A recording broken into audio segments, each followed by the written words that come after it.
이재명이 대통령이 되면 저는 이 한반도 자체 역사를 통틀어 3명의 리더가 역사책에 기록될 거라고 보는데 세종, 정조, 이재명. 오, 세종, 정조, 이재명. 먼 군단 대한민국의 가장 위대했던 리더로 남을 거라고 생각합니다. 그러면 정조하고 이재명 후보하고가 뭐 비슷한 면이 있어서 이렇게 연결시켰을까요? 예, 뭐 상당히 비슷한 부분이 많이 있죠. 네네. 굉장히 그 어렵게 자란 부분들, 또 이제 기득권 세력들로부터 굉장히 고통받았던 그런 내용들, 그러면서 새로운 시대를 개혁하려고 하는 부분들, 이런 부분들이 저는 굉장히 매우 흡사하다고 봐요.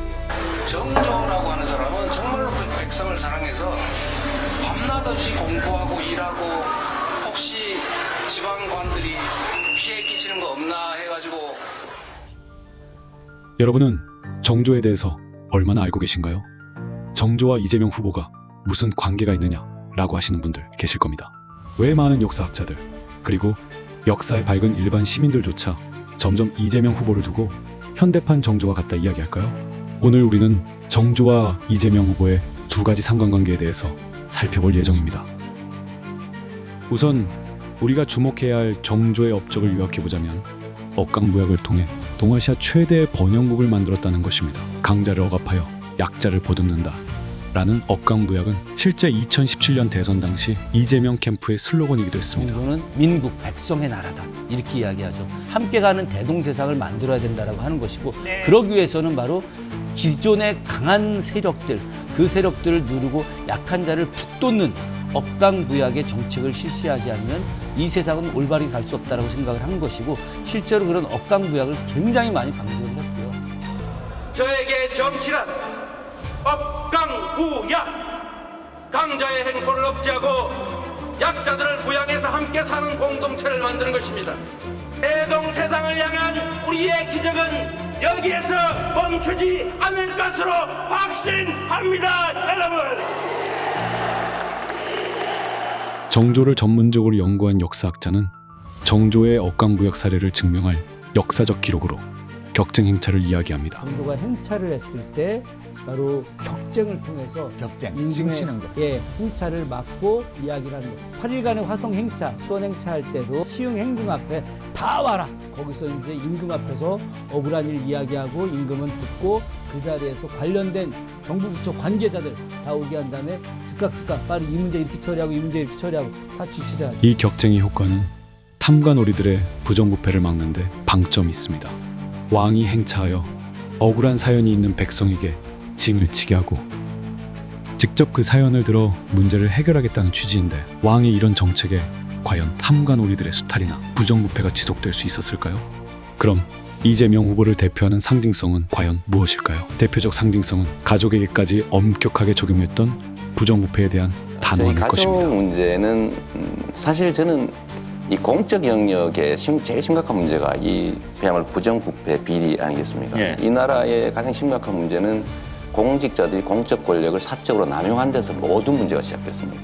개인적 불행도 불러왔고, 제 가족한테는 철저히 이걸 통제했죠. 통제한 결과 사이가 나빠졌습니다. 시장의 직위를 이용해서 이익을 보려는 시도를 실제로 뭐 엄청난 영역에서 많이 했고, 그걸 제가 완벽하게 차단했기 때문에 가족 내 분란이 발생했고. 여전히 오해가 있는 대장동의 진실을 보면 그가 얼마만큼 공정이익을 중요시하는지 짐작할 수 있는 대목입니다. 시장선거 운동 도중에 이런 일이 있었습니다.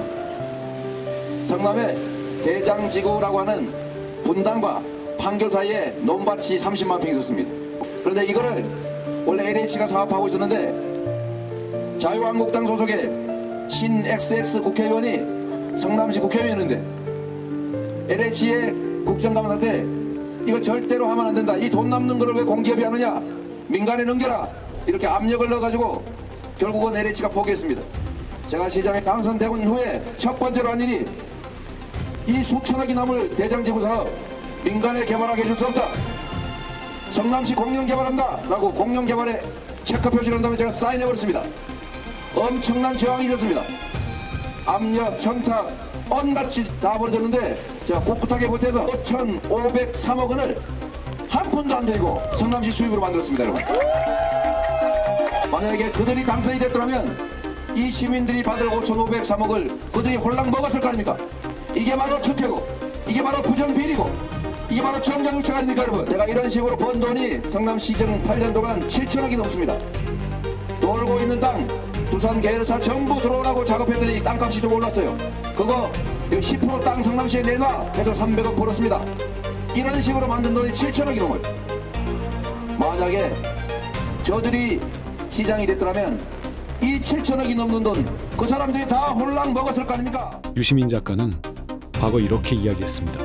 대통령이 갖는 직접적, 간접적 인사 권한의 수는 10만여 개 정도 될 것이다.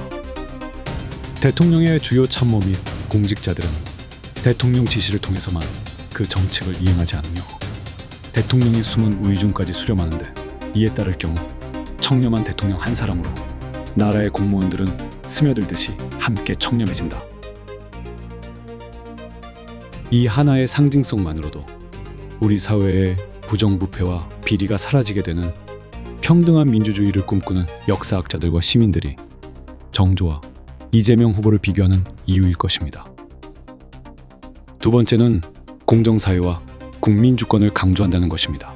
정조는 특권층에게만 적용되던 상인의 권리를 일반 백성들도 물건을 팔아 돈을 벌 수 있도록 법을 제정했고, 법률 체계를 보다 더 공정하게 함과 동시에 사회 곳곳의 불공정을 바로잡아 국민 통합을 두 번째 이끌어냈습니다. 아주 강력한 개혁. 조선이라고 하는 나라의 특징 중에 하나가 국가로부터 허가받지 않은 사람 외에는 상업행위를 할 수 없었어요. 소수의 시전상인들이 독점을 해요. 모든 물품을 독점해서 자기들이 마음대로 가격을 올리고 내리고 하죠. 그래서 상업의 활성화를 위해서 조선에 있는 모든 백성들이 자유롭게 장사를 할 수 있게 해야 됩니다. 이재명 후보의 두 번째 상징성 또한 공정한 사회와 국민이 주인인 나라를 표방한다는 것이 정조와 닮아 있습니다.